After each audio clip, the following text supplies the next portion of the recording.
Hey, pilots! Welcome to another exciting episode of War Robots Domination, a series of helpful gameplay tutorials designed to help highlight the tactics and strategies that I use to help tip the scales in my favorite game, War Robots.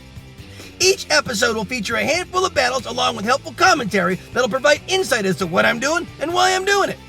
I'm your host, Gotchere Beacons, and I've been playing this awesome game for a few years now, and I've learned a few tricks along the way that I'd love to share with y'all. You'll notice that although my hangar is fairly basic and at lower levels, I've been able to climb it up to Expert League. So I believe that you'll find my tactics will help you do more with less, which could be very helpful with today's economy in the game. I should also mention that this is my second account, so don't let my career profile stats fool you. This is actually my baby account, but it sends a great message to pilots who feel they need to chase the current meta in order to be competitive in battle, because you don't. Wise gameplay can usually overcome any fancy gimmick. A death button is a great example. It can still melt just about any build, and its heritage stems all the way back to near the beginning of the game. It's all about knowing when to use it and how to use it. So, without further ado, I invite you to sit back, relax, and enjoy today's episodes while I walk you through my gameplay tactics and share with you my mindset in battle. I hope you find it entertaining, helpful, and fun to watch. I think you will.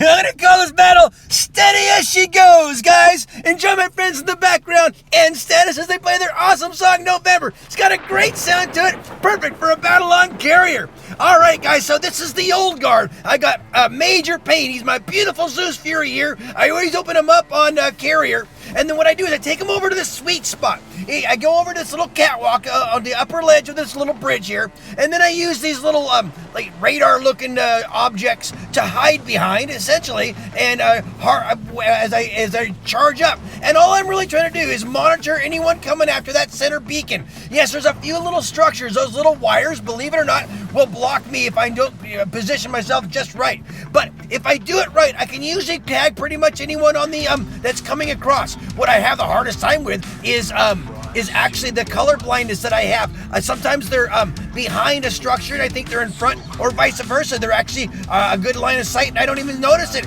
because it's all kind of grayed out over there to me. But I can also duck down if I need to. If someone's coming straight across from that right alleyway there, I can duck down that little ramp and hide my target point, and I can just kind of pick out and do it. And there's an Ares over there that's shooting across with a kind of a lockdown weapon. But you see, I can hide myself pretty well here, and I'm really not even worried about that guy. If he's gonna stay over there, that's fine. But unfortunately, someone was picking me up pretty good there. Chunk me down. But I have the health module, so I can always power back up if I need to. And I'm not really trying to stay here the entire time. I'm just trying to get here for most of the time and do my best to keep that center clear. That Ao Jun tried to make a run at the center, and he missed it because he landed. He didn't quite cap yet, and as he landed, we all just vaporized him. So as long as we're keeping that center clear, that's really all that matters, right? This is a domination, 3 and hold. We got 3. We're holding it. That's all we need to do. It looks like one of my guys have dropped off because it shows we're only down to, there we go, there's a 5th guy. But I'm not sure if one guy's already mech'd out or not. But if we're down one guy, that's a struggle for us. But let's see what we can do here. Again, nice. A nice little Pantheon shield protected me there. We see how that wire is protecting the guy that's right in line of my sight there. So there goes, that was Major Pain. So this is Frick. He's my Death Button Raven.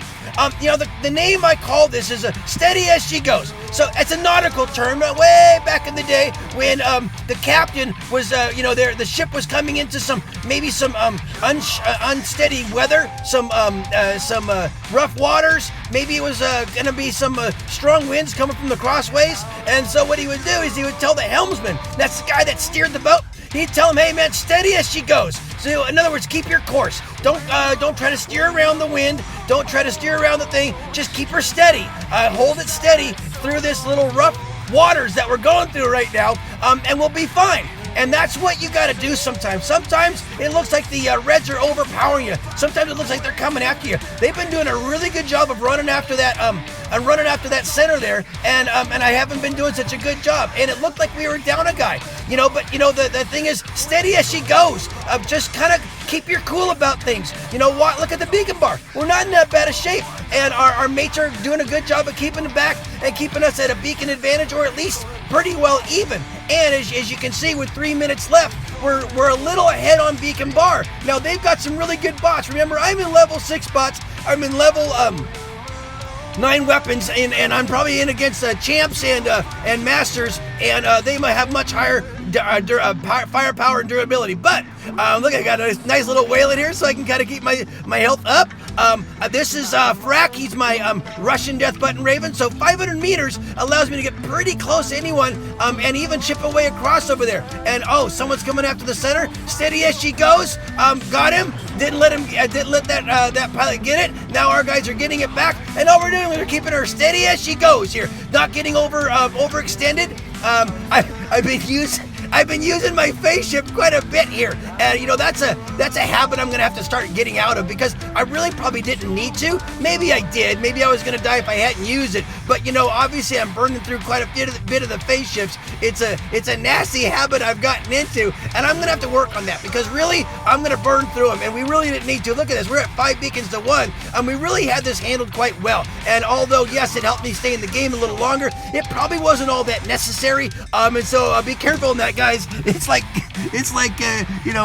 potato chips. It's hard to do it just once. Anyway, I didn't really have a high amount of beacons. I didn't have a high amount of damage. But I'm in with a bunch of champions. Obviously, look at this. I got nothing but champions on my side. There I am as a master, and then one other master. And then we got a bunch of champions on the other side. So definitely pretty high cotton on here. A lot of damage. A lot of high-end guys. And the last guy only did 52,000, so he's almost a dead guy there. So if you see your name, thanks for the game. Peace out. I'm going to call this battle Hotfoot. Stick around for a fun show here. A bunch of little fast guys. Enjoy my friends in the background and status as they play their awesome song, Woodish. So this is the new recruits. And on the new recruits deck, I always have these fast little guys. This is Blitz, or I call him Whizbang. He's my Blitz. He's got marquees and a mag on him. The marquees actually have a 600 meter range, so they're kind of nice for a distance. I also have phase shift on him there, so I got out of that hot situation. My mates helped me try to support me a little bit. We got that one blue, but unfortunately, Whizbang got taken out pretty quick because he had just way too much heat on him. So this is Flash. He's my Gus Halo Pursuer, and he's a good little assassin. Stopped that one from getting liberated. Unfortunately, some guys got me locked down, so I can't make it to the center. I'm going to try to make it here before I get shot out, and I didn't quite make it. So this is Stinger. He is my he's my Viper, Shredder, Strider. And the Vipers and the Shredders both have 500 meter range. He's a short little bot, so I was actually able to use that little structure there to hide behind. I'm going to go over and try to get this guy and turn this one blue. It looks like they're getting back on beacons on us. They're a 3-1 beacon advantage. I got to get this one back. That'll put us at an even one. I think we're a little ahead on Beacon Bar, but not by much. And the game's just getting started here. So I got to try to melt that guy down. And not quite before he got turned. So I got to get over there. I got to get that one back. Well, we're up 3 beacons to 2. So it's not bad, but I'd love to turn that one blue if I can. And I got people coming up on me. I got mates behind me here. Oh, shoot, splash weapon. See, that's the problem when you stick your... Oh, good, we got a guy coming there. Oh, he didn't quite get it, though. He neutralized it, but he didn't quite get it. So, oh, good. I liberated it before I died, and that was important. So now we're up 3 beacons to their 1. And there's this one back here. Now, this is Diablo. He's my little Loki. They are so much fun. Guys, make sure if you get a Loki, there's a couple of skills you really want to get. Number 1, put the phase shift on him. It's kind of important because sometimes people are going to have the quantum radar. Also, the skills. He's got Roadhog and Adamant Roadhog. So he really goes fast when we're down on beacons, and he's still really fast just when we're up on beacons. Now we have a 4-1 beacon advantage, and so I'm just going to mess with these guys. I'm totally trolling them. They see me. They're going, doggone, this guy is constantly stealth. This guy doesn't see me. Look at this. I'm just trolling around. He's a little hot foot. And the thing is, they know they can't do anything about me, so they almost ignore you. And after a while, I'm like, well, I can go get that beacon, but we're up 4 beacons to 1. I'm just going to go ahead and just irritate this guy. Look at this. He's like, doggone this kid. And then he's going to use his quantum radar, burn through it. I'm going to stand over here, and he's going to start wandering over. I'm just about, look at this. I got him a 5-1, 5-0 beacon advantage. Good little job, Diablo. All right. So, and also, I also have a mechanic on him too. I think it's a mechanic or a raider mechanic. So when we're down on beacons or after I cap one, his health goes up too. So those are really good skills to have on your Loki. That was a fun little hot foot run there, and we got a lot of beacons at it, but that was awesome. Hey, if you see your name, thanks for the game. Peace out. Okay, guys, I'm going to call this battle Warhorse. And boy, you're going to see why toward the end here. Enjoy my friends in the background and status as they play their awesome song, War. Perfect for this battle. Okay, so this is this episode's Beacon Rush battle. Beacon Rush. I have one mode in mind when I play Beacon Rush. All my bots are fast, and they have high DPS, where I can rush right in and grab beacons. And that's what I always play, and that's the whole way that's my whole method for playing Beacon Rush, except for this guy here. He does not have high DPS, but he is fast, and we got off to a really slow start. I missed that first beacon, and my other guys weren't doing much either, and so it was looking bad right away. And unfortunately, this guy has a low-hanging shotgun. That's a perfect place for hitting Loki. He knows exactly how to deal with Lokis. Without even quantum radar, he shot me down. So unfortunately, Diablo didn't go anywhere. So this is my third guy out. I'm already 3 guys in. We're only not even 2 minutes into the battle. So this is Flash. He's my Gus Halo Pursuer, and he's gonna do his best. He's trying to help get some beacons that we don't have. It's still like Beacon Rush. I mean, it's still Beacon Rush. You still gotta get them blue and use those portals to hop in and then dominate the area. And this is how I always play Beacon Rush, but unfortunately, sometimes it doesn't always work that way. This is turning out to be more like a domination battle, unfortunately, and it's just not panning out right. Although Dreadnought is look at this is the same guy. What a great run that guy had. I think it was. And I tell you what though, but Dreadnought is a tough map to play Beacon Rush on. It really is. The layout makes it really hard to rush in on beacons. I am down to my 4th guy. This is Jumpstart. He is my Inquisitor, and he has Exodus and Exodus and Orkans, and that's exactly what I want to do. And unfortunately, some guy had me down. I'm on my 5th bot. This next performance deserves a formal introduction. His team thinks he's friendly. He looks very nice. The Reds think he's feeble. The Reds should think twice. He doesn't look tough, but don't let his size fool you. Dismiss this guy's threat, and he's gonna school you. To see this one fight will give you a chill. It's easy to see why they call him Buzzkill.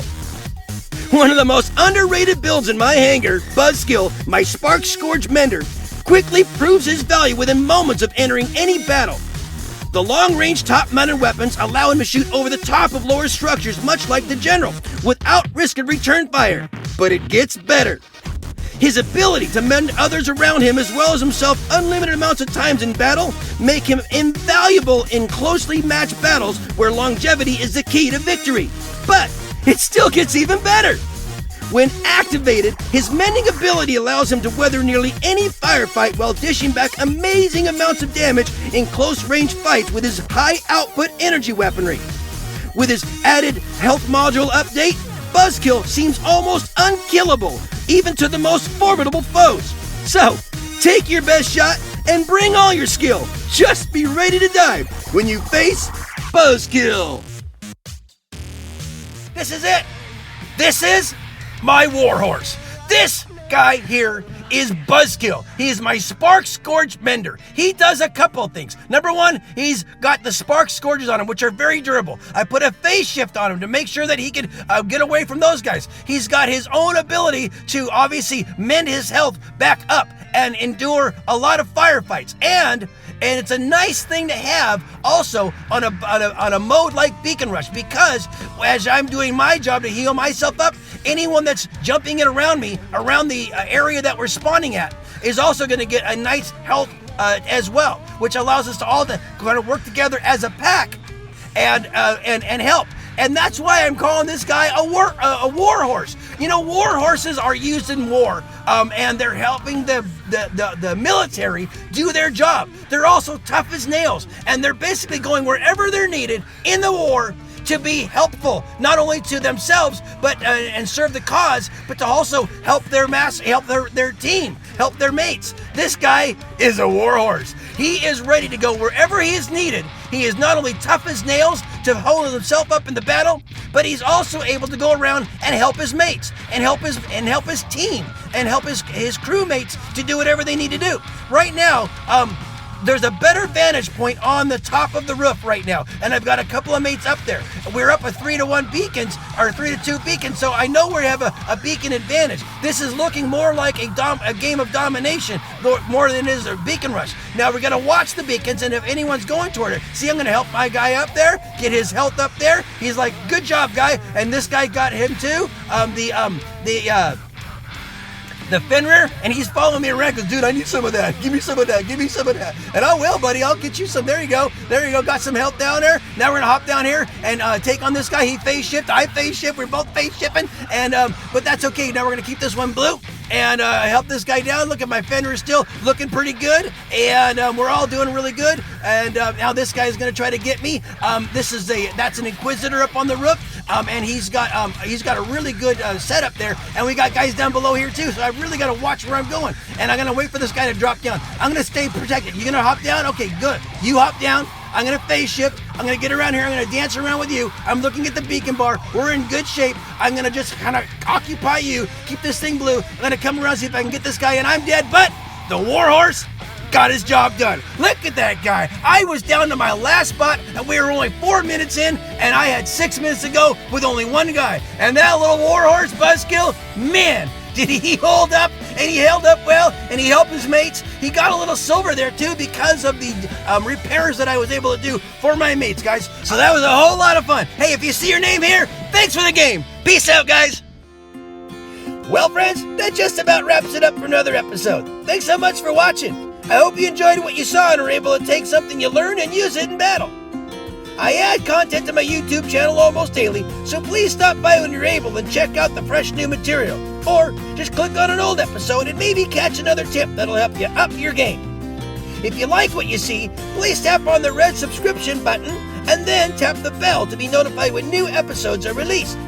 It would also be helpful if you could make a comment about the video, whether it's an example of how the episode helped you, or maybe additional advice to help elaborate on the tactics I shared, or even constructive comments that'll help clarify something I might have missed. It's all good and greatly appreciated. Finally, this game is full of challenges and can create frustration for some who are simply trying to have fun with this awesome game. My goal is to provide you all with helpful information and help reduce the frustration and increase the fun. So, if you feel these videos are helping you, please share them with a friend, someone who you think might benefit from them. Well, that's about it for today, guys. As always, keep them blue out there, and I hope to see you on the battlefield. Make sure you're having fun, though, because if you're not, you're doing it wrong. I love you all for your support. Play well. Peace out.